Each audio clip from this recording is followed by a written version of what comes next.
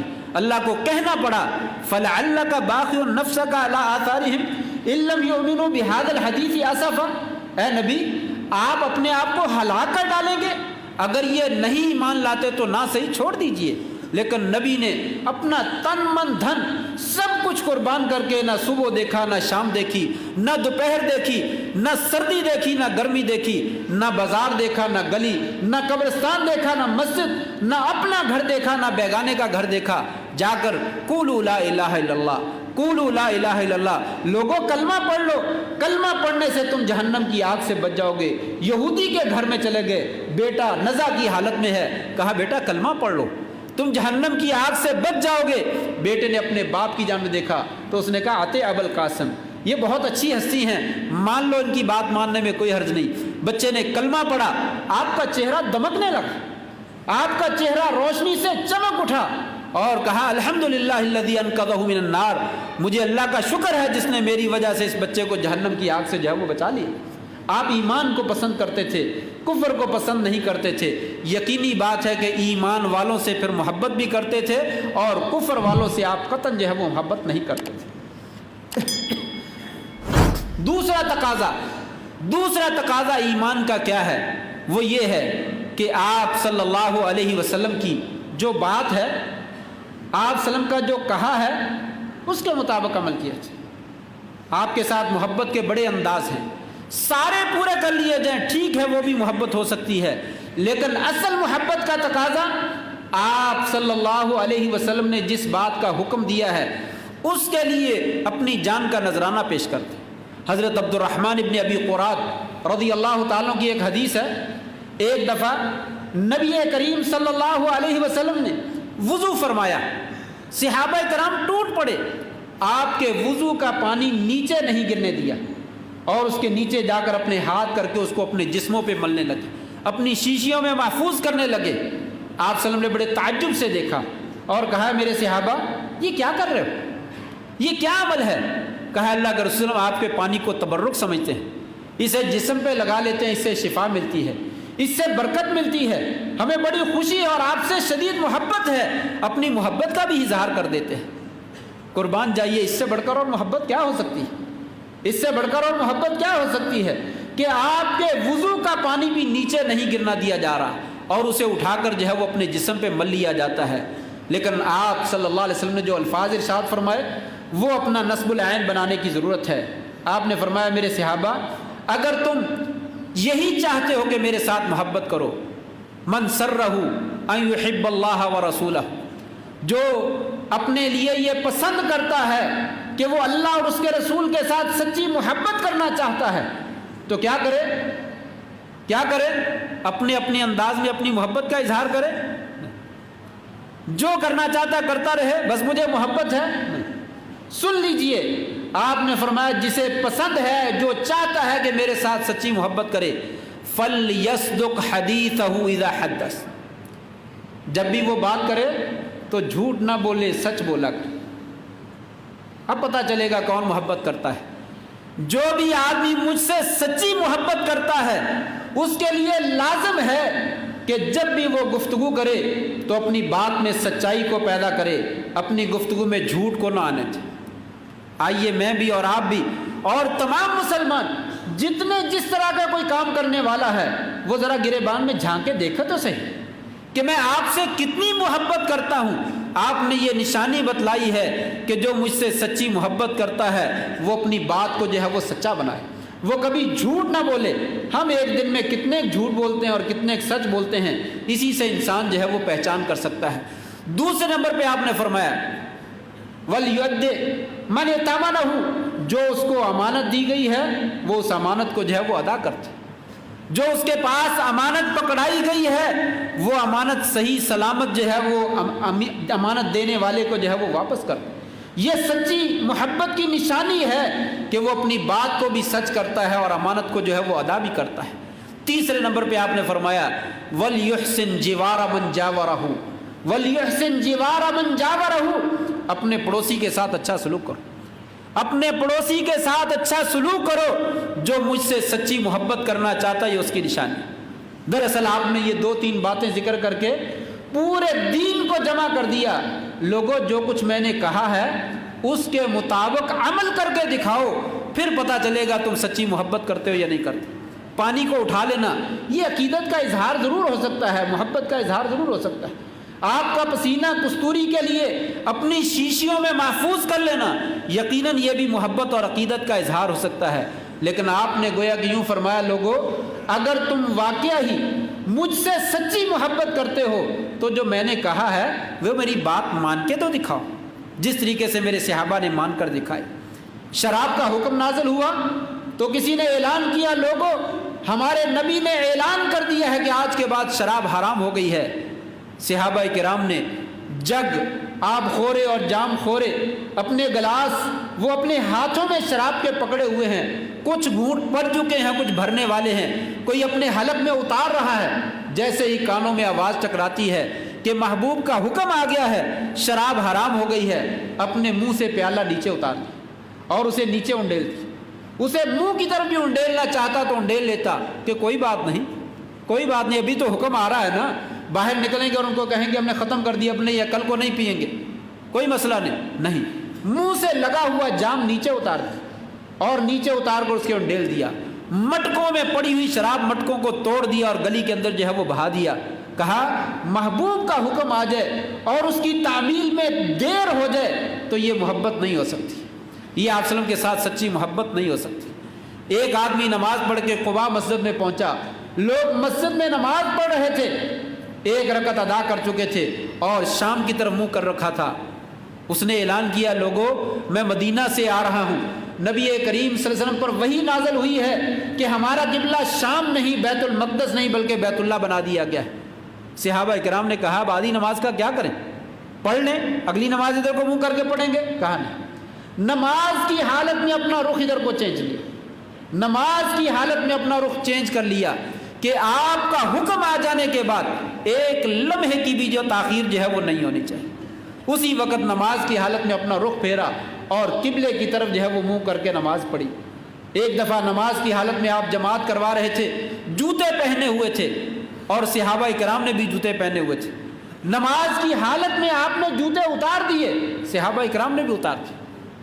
نماز کے بعد پوچھا میرے صحابہ میرے پاس تو جبریل وحی لے کر آئے تھے کہ اللہ کے رسول آپ کے جوتوں میں گندگی لگی ہوئی ہے تو میں نے گندگی کی وجہ سے جوتے اتار دیے، تمہارے جوتوں میں تو گندگی نہیں لگی تھی، تم نے کیوں اتار دیے؟ کہا محبوب ہم نے تو آپ کا عمل دیکھا ہے، ہم نے تو آپ کا اشارہ دیکھا ہے، آپ کی حرکت کو دیکھا ہے، آپ کے کام کو دیکھا ہے، جو کام آپ نے کیا ہو ہم نہ کریں یہ کیسے ہو سکتا ہے؟ اسی وقت جو ہے وہ ہم نے آپ کو دیکھ کر کے آپ نے جوتے اتار دیے، ہم نے بھی اتار دیے۔ یہ ہے صحیح محبت، یہ ہے اصلی محبت کہ جہاں پہ آپ کا حکم آ جائے، آپ کا آرڈر آ جائے، اس سے ایک لمحے کی بھی تاخیر نہ ہو اور آگے پیچھے معاملہ نہ ہو، اور اس کے اوپر انسان سر تسلیم خم کر دے، مصور کھینچ وہ نقشہ جس میں یہ صفائی ہو، ادھر فرمان محمد ہو، ادھر گردن جھکائی ہو۔ باتیں تو بہت زیادہ ہیں، ایک آخری بات ذکر کر اپنی بات ختم کرتا ہوں۔ تیسرا تقاضا یہ ہے، محبت کا اصلی اور تیسرا تقاضا جو ہے وہ یہ ہے کہ اے لوگوں جو مشن میں لے کر آیا ہوں، جو دین میں لے کر آیا ہوں، میری عزت کے لیے، میری ناموس کے لیے، میری ذات کے لیے اور میرے دین کے لیے اپنا تن من دھن قربان کر دیجیے، اپنا مال، اپنی عزت، اپنا سب کچھ جو ہے وہ قربان کر دیجئے۔ اگر تم نے یہ قربان کر دیا تو پھر واقعی صحیح معنوں میں میرے ساتھ جو ہے وہ محبت کرنے والے ہو۔ غزوہ احد کا واقعہ ہمارے سامنے ہے، دشمن نے خبر نشر کر دی، نعوذ باللہ من ذالک، نبی کریم صلی اللہ علیہ وسلم کو شہید کر دیا گیا ہے۔ صحابہ کرام میں بددلی پھیل گئی، کوئی کدھر کو منہ اڑتا ہے، بھاگا جا رہا ہے، چلا جا رہا ہے، سب صحابہ کرام پریشان ہیں۔ حضرت انس ابن نضر رضی اللہ تعالیٰ عنہ آواز دیتے ہیں، لوگوں کیا ہو گیا ہے، کدھر جا رہے ہو؟ کہا نبی کریم صلی اللہ علیہ وسلم کو تو شہید کر دیا گیا، اب یہاں پہ لڑائی کا کیا فائدہ ہے؟